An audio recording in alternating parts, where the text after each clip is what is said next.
Cast of Wonders 502, Little Wonders 34. This is Cast of Wonders, a young adult fiction podcast featuring stories of the fantastic. Welcome. I am Kapakob, Associate Editor at Cast of Wonders, and your host for this episode. I am the author of Wing of the Locust, 2018 Scholastic Asian Book Award winner, available so far in Southeast Asia. Its sequel, Orphan Price, comes out late 2022 through Scholastic Asia as well. I spend most of my time as a volunteer for HIV and AIDS Support House, an NGO that links at-risk members of the key population in Third World Philippines with testing, prevention, treatment, care, and support. So reading stories about altruism brings me special joy. Episode 502 is our 34th Little Wonders collection. The theme of today's stories is separation and connection. Our first story is Of Bugs, Deaths, and Distant Planets by Vera Brooke. This was originally published in the 5th De magazine in June 2021. Vera Brooke is a neuroscientist turned science fiction and fantasy writer and the author of the Sandrunner series. Her short fiction has appeared in Hyphen Punk, 5th De, Youth Imagination magazine, and Aphelion. She's working on 2 entirely new series, a standalone novel, and a whole lot of short fiction. She also tweets about her writing journey, long and short fiction she loves, and other things that interest her at @VeraBrooke1. The narrator for this story is Sofia Quintero. Sofia Quintero is a writer and producer who tells stories that meet audiences where they are and take them someplace better. Raised in a working-class Puerto Rican Dominican family in the Bronx and graduating from Columbia University, the self-proclaimed Ivy League homegirl has published 6 novels and twice as many short stories across genres, including YA, chick lit, and erotica. Under the pen name Black Artemis, she wrote 3 novels described as sister-centered hip-hop noir. Sophia's stories are usually ahead of the curve, offering nuanced depictions of underrepresented communities years before the mainstream entertainment industries took up the challenge. Because her novels reflect an intentional hybrid between the commercial and the literary, exploiting popular tropes to raise sociopolitical issues for broad audiences, they are assigned at colleges across the nation in multiple disciplines including English, sociology, women's studies, criminal justice, Latino studies, African American studies, and education. And now, we've a tale to tell.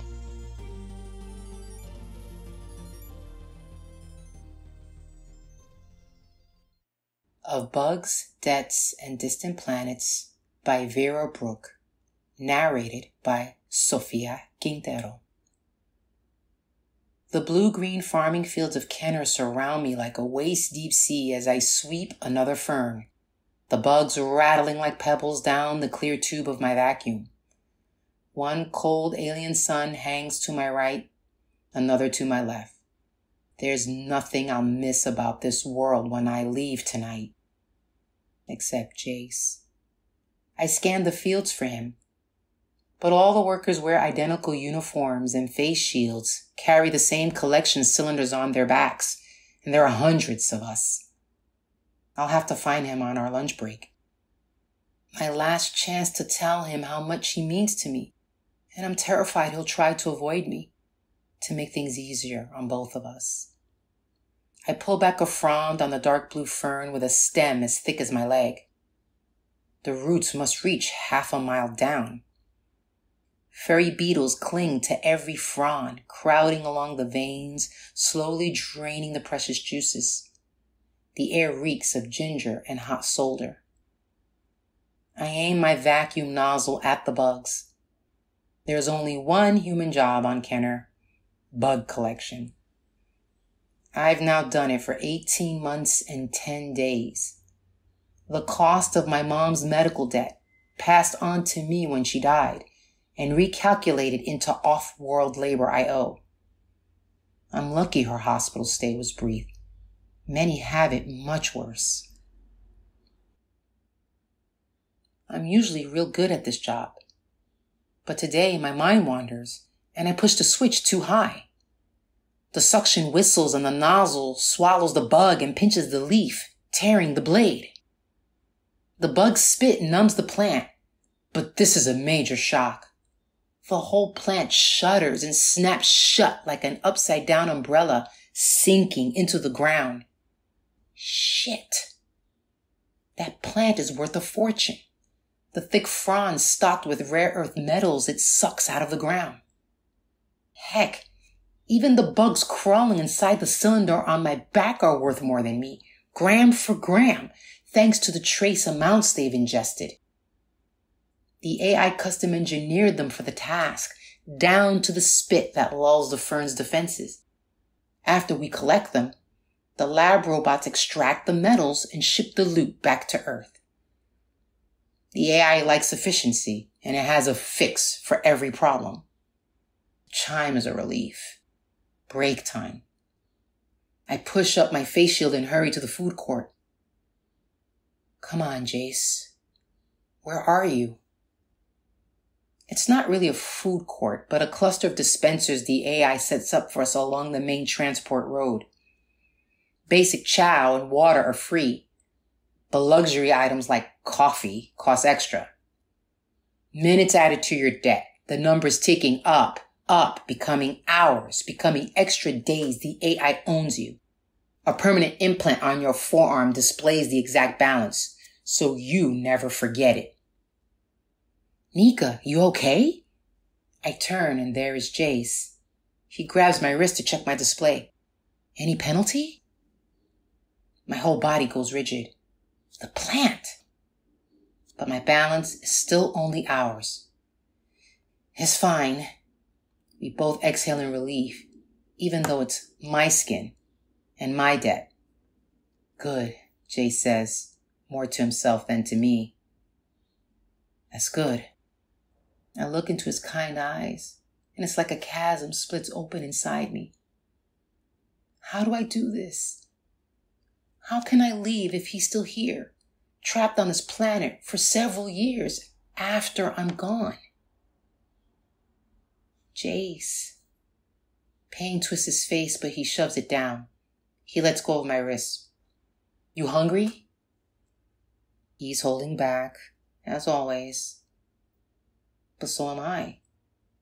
Neither of us is good with words. The chasm inside me gapes wide open. And suddenly, I know what to do. I could go for coffee, I say. But I am buying this time. No way. It's on me. And Jay sticks his arm into a payment slot. I hurry to do the same. You see, all machines are multi-purpose. You can send credit home to Earth in seconds from any payment slot. The AI wants to keep you here, so they make the process easy. No consent required on the other side, and you can't take it back. Credit transfer. I snap at the machine that's brewing my Java. The AI's response is instant. Recipient and amount. Jace Rackham, 28 months, 5 days. I rattle my order. Completed. It's done. The relief takes my breath away. I feel whole again. The tear inside me mended. Half of Jace's debt is mine now. We'll pay it off and leave this place. Together. Nika! No! What have you done? You can't stay here. Not for me. I brace myself. I have to make him understand. I'm already turning his way, but I can't move. The payment slot clutches my wrist. Worse, Jace's arm is trapped too. Panic licks my spine, but I shake it off. Easy. It's just a glitch. We broke no rules. My arm is stuck, I tell the machine. If I get injured, I cannot work. Let go of me. Please stay calm. You are reassigned to another location. The transport is on the way. Jay struggles to break free, shouting now, trying to wrench his hand out of the slot. What? No! She paid off her debt. Nika! Reassigned? I asked, not comprehending. But why? The AI must have a reason. Empathy may have been left out of its core programming, but it's nothing if not rational. Excessive attachment impairs productivity. You just demonstrated that the behavior is reciprocal, which perpetuates the pattern. Separation is the optimal solution. Another based on Kenner. You will do the same work. I'm too stunned to speak. And Jace too falls silent. We look at each other. He and I. We can do this, I tell him and myself. See you when it's done. And after a moment, he nods. Go easy on the coffee. The two cold suns of Kenner watch, unmoved, as a hovercraft carries me away. Of bugs, deaths, and distant planets reflect the communities built by migrants in the world today. I remember working as a web developer in Shanghai, and I would meet other Filipinos outside church for potluck. At first, I felt bad because these people were earning a fraction of my salary and sending most of it home. How could I possibly eat food that they spent what was left of their wages? But we all missed family, and that hour after church kept us sane as we looked forward to the next time we see our loved ones again.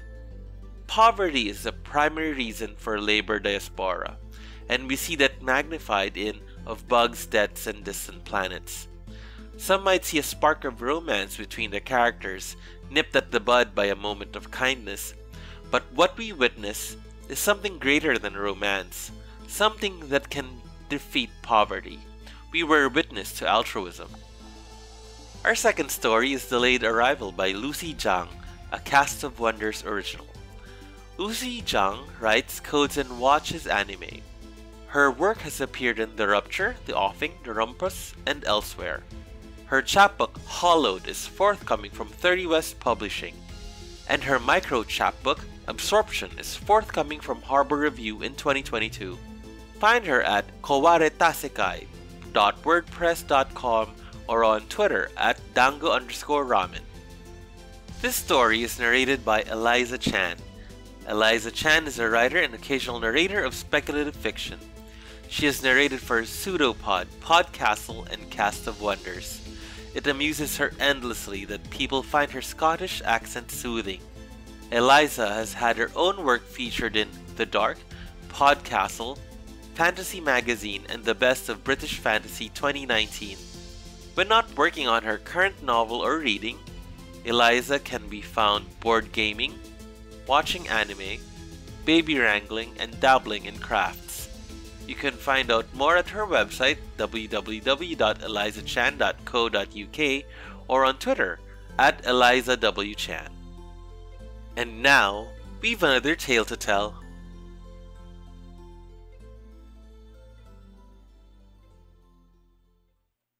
Delayed Arrival by Lucy Zhang. Narrated by Eliza Chan. They won't let Ophelia onto the train, even though Daddy has already been seated. She can see him by the window in the fancy car with the conference tables between the 1x2 leather seating. His hat casts a shadow on his profile, but she can still make out the familiar bumpy slope of his nose, and his long eyelashes, and his light snowy hair. He looks away from the window as she shouts, "Daddy!" and the staff have to pull her away from the edge of the platform. The train whistles. Daddy says this train is the most advanced of its kind. It lets water into the heat exchanger connected to the exhaust system, vaporizes the water to create superheated steam, and directly conveys the steam into the ports of the fuel injection engine. It's all over the news that this train can take you across the country in only a few hours, all the way to the outside. Tickets are restricted since the train can't carry everyone, but everyone wants to leave. Her friend Pat told Ophelia that he was getting snuck out in his father's huge suitcase, that the ticketers don't check important passengers' luggage. It's too much work, and they don't want to risk their jobs or their own tickets by upsetting favoured customers. Pat and Ophelia are two of the only kids in town whose dads came from the outside. Their dads are taller, with sharper facial features and whiter hair than anyone else, and likewise, Pat and Ophelia tower over their peers and have grey hair, maybe even white under the sun, compared to their peers' soot black. It's not fair, Ophelia thinks. Pat is probably sleeping in the suitcase right now. The station staff tell her to go home. She doesn't want to go home. Mother will yell at her for chasing after Daddy, and Ophelia will most likely have to stand through another round of strikes to her legs. But Mother does none of that, just murmurs, "He's finally gone," over and over again. Ophelia asks when he'll be back. "Avoid people like him, oh," Mother says. But what like him means, Ophelia doesn't know. In the weeks following Daddy's departure, Ophelia writes him a letter every day, and gives it to Mother to mail, since she doesn't know Daddy's new address. School has been cancelled, because more people are being drafted to expand the train's route to the neighbouring towns with untapped sparkly rocks. The outside loves sparkly rocks, but Ophelia figures if you can't eat them, they can't be that useful. Most of the teachers and the older students have already left to work on the construction, and the younger kids spend the time in the playground or the classrooms drawing pictures with the remaining uncracked pieces of chalk. They're supposed to be reading the textbooks, but there's only one textbook for every class, and the text is faded and so hard to see that reading over someone else's shoulder is impossible. "We'll leave eventually too," Mother says, "before the food runs out." According to Mother, the soil is saturated with xenobiotics and already too toxic for corn and soybeans. It doesn't kill the plants, but will kill anyone who eats them. But as other families disappear to neighbouring towns further from the coast, with more money and less toxic soil and crops that might not fail, Mother makes no move to pack. Ophelia receives no replies from Daddy, and there aren't enough kids to throw sandbags with, a game which requires at least 7 people for it to be fun. 2 standing on the ends and the rest standing in the middle, dodging the sandbags. Not a huge loss for Ophelia, who is too weak to throw fast enough, and too tall not to be an easy target. And so she would emerge from games with at least 3 new bruises. "When are we going?" Ophelia asks. "Soon, oh," Mother replies. But instead, Mother stops going outside and stays in bed. It becomes cold and dark outside, even though it's still summer. Ophelia stops going to school and instead folds the lids of paper cigarette boxes into thick cards and tries to flip them, manoeuvring aerodynamics to her advantage. Mother waters down the porridge again and adds twice the salt to create a convincing flavour profile. Ophelia starts to create figurines from her old school papers, ripping and crinkling sheets to form long limbs and torsos and narrow ovular heads. She positions them around her, basking in the feeling of company, and asks them what she should do. They tell her to prepare. She gathers her backpack and dumps out the flimsy workbooks and pencil stubs.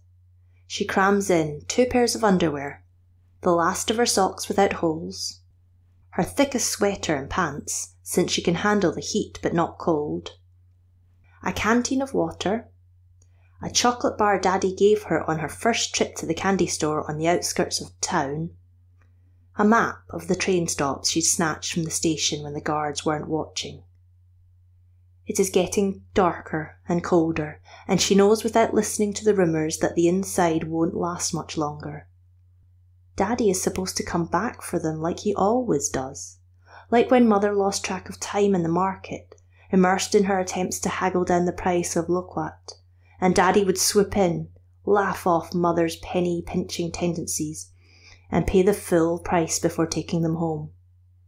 He was like a hero to Ophelia, rescuing her from Mother's lectures and nitpicking, and Ophelia loved the way he'd flip coins in the air, flicking them with enough force so they'd rotate several times before landing in his palm and clinking with the other coins. And they were always the shiny gold coins, not the dull, rusty, grey-reddish coins Mother carried around. Before Daddy left on the train to somewhere far away, he left a bag of coins with them. Ophelia counts the coins and places half in the small front pocket of her backpack. He thinks money can solve all problems, Mother often said, although Ophelia doesn't see what's so wrong with that. Daddy's money seems to help most of the time. She knows that gold coins are more powerful than the grey ones, and maybe that can help them leave before the dark sweeps through. The morning is the only time there's any light, and even then it's the kind of muddled light that makes reading in the dark easier. This is the best time to visit the train station, even though she'll probably be caught by the guards. She tugs on sneakers that have been patched several times with old jeans too long for Mother. Mother has been shrinking like a stale sponge from eating only rice and water. Mother could be Ophelia's sister if it weren't for the wrinkles. When she arrives at the train station, the platform is empty. There's no train on the tracks, no people sitting on the benches, no one manning the gates or monitoring the track switches, even though they supposedly have gas burners mounted on the rail to prevent them from freezing. Daddy said it's the most equipped station in the world, so advanced it could defeat the dark and more, and you never have to worry again. She stands on her toes so her mouth can get closer to the counter microphone. "Can I have 2 tickets?" Ophelia dumps the gold coins into the metal tray. This should be enough. 1 gold coin can buy food for a month, maybe more. No one replies. Ophelia wanders to one of the machines, and although she's never used one before, Daddy told her to trust her gut with these gadgets, since the buttons are designed to be as user-friendly as possible. She hits the number 2 on the keypad, dumps all of her coins into the slot, and presses enter. The machine whirs and vibrates, and 2 perforated tickets slide out of the bottom slot. Ophelia's hands shake as she holds the tickets. They look similar to what Daddy held, although less shiny, less distinct somehow. It must be because she has 2, and Daddy had only 1, and the more you have, the less special something appears. She folds them on the perforation, excited to show Mother how responsible and prepared she is. But when she attempts to exit the train station, the darkness has already spread, and she can't tell which direction is home. She coughs and heaves and runs back into the station. She will sleep at the station today and attempt to head home tomorrow. Plus, it'll be a good chance to get a sense of the train's schedule, when and how many times it arrives, how long it waits before departing. Ophelia needs to know these things to spare Mother the worry.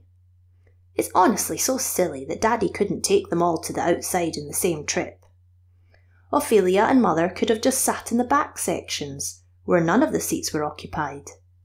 They wouldn't have disturbed any of the outside folks at all, and they didn't even need conference tables or meal deliveries.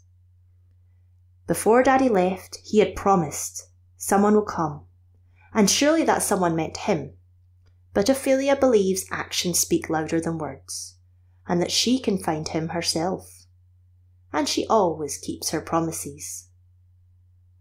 The train never comes.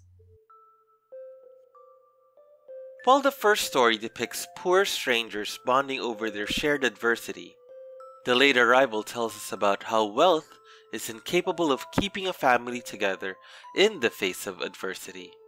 We often overlook that sharing experiences like meals, vacations, movies, or trips to the amusement parks do cost us money, and the privilege of wealth should bring us together, but the pursuit of wealth often separates us. The aphorism, "Money can't buy happiness," is not all true. Money does solve many problems that cause us despair, but in a capitalist society, Making money is itself a primary despair, and the cost is grave. Join us again soon. We love bringing you the best audio fiction week after week, but we can't do it without your support. Your donations pay our authors, our narrators, our servers, and our staff. Please consider supporting us with a monthly donation through either PayPal or Patreon. You can also review us on Apple Podcasts, request us on Spotify, and consider the stories we publish for award consideration. There are lots of ways you can help. Join the discussion on the EA Forum, forum.escapeartist.net, or the EA Discord. Visit us on Twitter at Cast of Wonders. Come say hello. Cast of Wonders is a production of Escape Artists Incorporated and is brought to you by Editor Catherine Inskip, Assistant Editor Andrew K. Ho, Editorial Assistant Amy Brennan, Associate Editors Cami Adams, Tanya Idolit, Rian Bowley, Amy Brennan, Alicia Caparaso, Umaira Hussein, Somto Ihesue, Kap Hakob, Amanda Kong, Ray O, Samuel Poots, Rin Richmond, Emma Smales, and Denise Suddle. Our community manager is Denise Suddle, and our audio producer, Jeremy Carter. Our episodes are released under the Creative Commons Attribution, Non-Commercial, No Derivatives, 4.0 International License. That means you can download or listen to the episode on any device you like, but you can't change it or sell it. The Little Wonders theme music is Naversis by Alexei Nov, available from Promo DJ or his Facebook page. Thank you for listening.